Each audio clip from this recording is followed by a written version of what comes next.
I nearly jeopardized walking through doors and opportunities that God had for me simply because I didn't know how to lean into the grace to create. But that's not going to be your story, because I'm going to teach you some of the lessons that I've learned and some of the scriptures that have helped me on this journey as a Christian creative.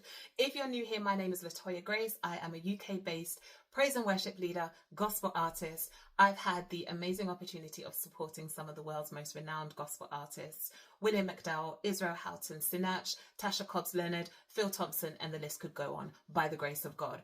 But none of those opportunities would have been possible for me if I did not learn how to lean into the grace to create. Now, in the last video, I spoke to you about Habakkuk chapter 2, verse 2, and I didn't actually expect it to be a series, but here we are because the Lord has some more things to say. So Habakkuk chapter 2, verse 2. And one thing Latoya Grace is going to do is go to the Blue Letter Bible app. This has been one of my favorite apps over the last 8 or 9 months. And if you don't have it, I suggest you do. If you want help navigating, comment Bible and I will do another video talking about how to navigate the Blue Letter Bible app, because it's been a game changer for the way that I study the Bible. Okay, so let's go to the New Living Translation, because I've also fallen in love with that translation over the last few months.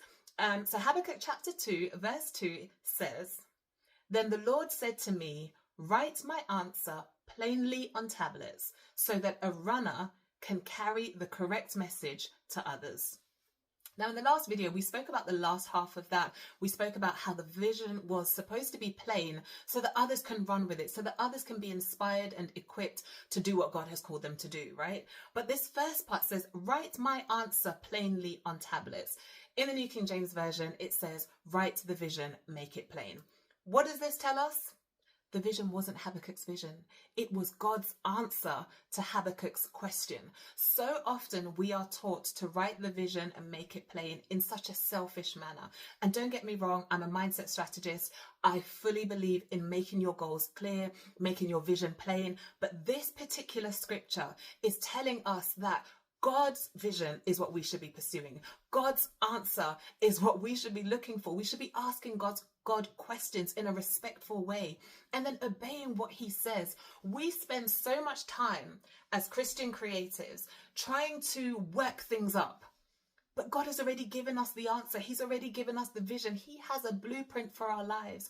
We need to lean into the grace to create. We need to tap in and get clarity on what his voice sounds like so that we can obey. And I'm telling you, everything else will fall into place because we will learn to trust him and obey.